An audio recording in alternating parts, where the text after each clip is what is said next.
जय होस्, मोबाइलबाटै बिना झन्झट बिना इन्टरनेट यसरी चिना बनाउन सकिन्छ। पहिले हाम्रा बुबाहरूले 3 दिन 4 दिन 5 दिन लगाएर यो गणना गर्नु पर्थ्यो सबै। अहिले अब यस्तो सफ्टवेयर तयार भएको छ कि मोबाइलमै हजुरको अंग्रेजीबाट जन्म विवरण छ, अथवा विक्रम सम्वतबाट छ, अथवा इष्टकालबाट छ, कहाँबाट कस्तो आधारमा हजुरको जन्म विवरण छ, संसारको जुनसुकै स्थानमा जन्मिनु भएको छ भने पनि यहाँबाट अक्षांश, देशान्तर, टाइम जोन आदि सबै प्रयोग गरेर चिना बनाउन सकिन्छ। चिना बन्ने मात्र होइन, हेर्नलाई पनि हामीले यहाँनिर धेरै परामर्श गरेका छौं। हामीले जाने अनुसारका शास्त्रहरू, हामीले हेरेका शास्त्रहरू अनुसार, त्यसमा पनि विशेष गरी ज्योतिष शास्त्रको अब गणना त भास्वती आदि लगायतका ग्रन्थलाई, सूर्य सिद्धान्तका अन्य असली ग्रन्थहरूलाई हामीले अध्ययन गर्दै गर्दै अनि फलादेशको लागि फलदीपिका, त्यसै गरी बृहत पराशर, होराशास्त्र, जातक पारिजातकम आदि लगायतका ग्रन्थहरूबाट हामीले फलादेश पनि राखेका छौं। यो भुक्त भोग्य कटाएको नकटाएको सबै हेर्न मिल्छ। अन्तर प्रत्यन्तर, सूक्ष्म प्राणदशा आदि सबै गणनामा कहीँ पनि त्रुटि छैन। पञ्चाङ्गकारहरूले पनि, पात्रो बनाउनु हुने गुरुजीहरूले पनि यसलाई प्रयोग गर्न सक्नुहुन्छ। यो हामीले विक्रम सम्वत 1975 देखि हजुरलाई देखाउँछु। 1975 देखि यो तिथि मिति पञ्चाङ्ग सबै, घडीपला, घण्टा, मिनेट सबै राखेका छौं। कहिलेसम्म राख्यौं भन्दाखेरि 2179 सम्मको गणना हामीले यथार्थ आकाशीय ग्रहको स्थिति, पञ्चाङ्गको स्थिति कस्तो रहन्छ त्यो हामीले यथार्थ राखेका छौं। तसर्थ हजुरले पञ्चाङ्गकार हुनुहुन्छ, पात्रो लेख्नेवाला हजुर हुनुहुन्छ भने पनि हजुरले पनि प्रयोग गर्न सक्नुहुन्छ। र म अरू विवरण पनि हजुरलाई यहाँनिर बताउँछु। जस्तो एउटा चिनामा के पाइन्छ त, चिना हेर्दा ज्योतिषीलाई कति सजिलो छ त भन्दा, चिनाको अब विवरणमा सबै हामीले 60 डिग्री कुण्डली समेत सबै कुण्डली तयार गरेका छौं, गोचर लगायतका। त्यसै गरी घातक चक्र राखेका छौं प्रत्येक कुण्डलीको। ग्रह कुण्डली, त्यसै गरी यो ग्रह कुण्डलीमा ग्रहको यहाँ अंशसहित लग्न कुण्डली, ग्रह कुण्डली कुन भावमा कुन ग्रह छ यो सिक्दै गर्नु हुनेलाई पनि सजिलो, ज्योतिषी गुरुजीहरूलाई त यो धेरै नै सजिलो हुन्छ। यो राख्यौं। त्यसै गरी अर्कोमा हामीले दशाहरू राखेका छौं, अन्तर प्रत्यन्तर सूक्ष्म प्राण सबै राखेका छौं, त्रिभागी योगिनी विंशतरीको। त्यसै गरी हामीले अष्टवर्ग चक्र राखेका छौं, अष्टवर्ग कुण्डली, भिन्न अष्टवर्ग कुण्डली पनि राखेका छौं, सर्वाष्टक वर्ग कुण्डली पनि राखेका छौं। त्यसै गरी हामीले षड बल, स्थान बल, दिग बल, काल बल, चेष्टा बल, नैसर्गिक बल, दृग बल कस्तो छ त, कुन ग्रहहरू कस्तो अवस्थामा छन्, बलाबल विचार गर्न पनि यहाँबाट सकियो। केपी कुण्डलीलाई पनि हजुरहरूको माग अनुसार राख्यौं। त्यसै गरी शुभ अशुभ, कुनै जातकको कुण्डली हेर्दाखेरि अब उसका शुभ ग्रहहरू, अशुभ ग्रहहरू, शुभ अङ्कहरू, अशुभ अङ्कहरू, शुभ रत्नहरू, अशुभ रत्नहरू, शुभ रङ्गहरू, अशुभ रङ्गहरू, शुभ वर्षहरू, अशुभ वर्षहरू, त्यसै गरी साढे साथी सम्बन्धी सूचना, शुभ बार, शुभ दिशा, शुभ धातु आदि सबैलाई यहाँनिर हामीले प्रत्येक कुण्डलीमा राखेका छौं। अफलाइन पनि मैले हजुरले देख्न सक्नुहुन्छ, अहिले मैले फ्लाइट मोड राखेर यो चलाइरहेको छु। यसलाई कुनै पनि इन्टरनेट चाहिँदैन र हरेक डिभाइसमा कम्प्युटर, ल्यापटप, डेस्कटप सबै डिभाइसमा, आइफोन सबैमा प्रयोग गर्न सकिन्छ। हाम्रो गुरु यहाँबाट हेर्न सकियो। तिथि फल, नक्षत्र फल सबै नक्षत्रको राखेका छौं, श्लोक र अर्थसहित।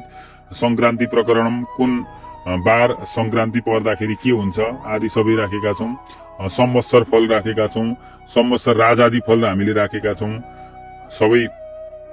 त्यसै गरी फलदीपिकाको हामीले 17औं अध्यायलाई यहाँनिर राखेका छौं। मृत्युको समय निर्धारण अथवा त्यसका शास्त्रीय नियमहरूलाई यहाँनिर वर्णन गरिएको छ। यो विस्तारै अरू पनि थप्छौं हामी।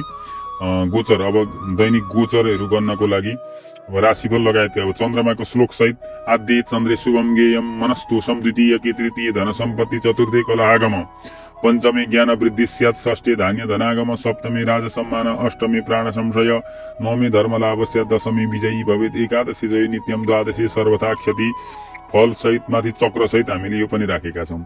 लग्न पत्रिका, विवाह व्रत बन्धको लग्न पत्रिका तयार गर्नलाई पनि यहाँ विवरण भरेपछि कहिलेको निकाल्नु हुने हो त्यो निकाल्न सकिन्छ।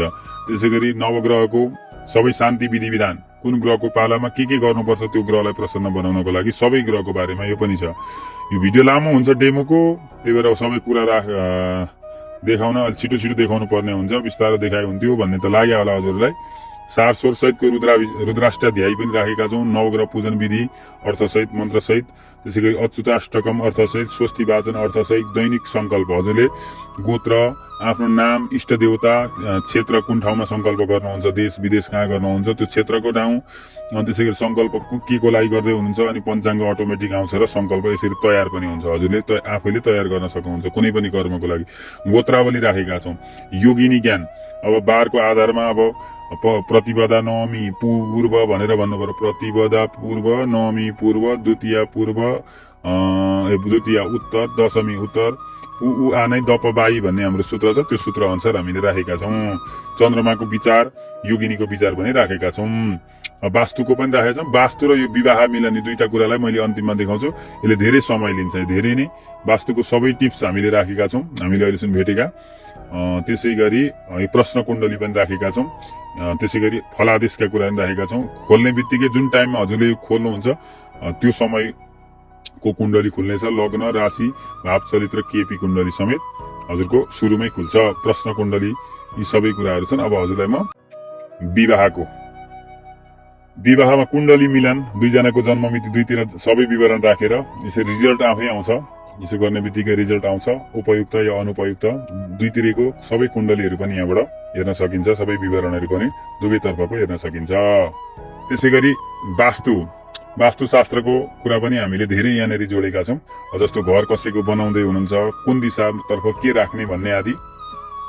जय हो। र वास्तु पनि अब यहाँनिर घर यो कम्पास पनि प्रयोग गर्न सकिन्छ, कता फर्केको घर छ त्यो कम्पास प्रयोग गर्न, अथवा मेनुअल रूपमा पनि कता फर्किएको घरको वास्तु तपाईँले हेर्दै हुनुहुन्छ। जस्तो दक्षिण फर्किएको घर छ, दक्षिण फर्किएको घरमा कहाँ के राख्ने भन्ने कुरा पनि सबै कति पोइन्ट आउँदा 6 पोइन्ट, भोजनालयमा 6 पोइन्टले पुग्दो रहेछ, कार्यालयमा 6 पोइन्ट 6 देखि 10 सम्म हुँदा भयो, यो लन्ड्रीमा 5 देखि 10 सम्म हुनु पर्यो।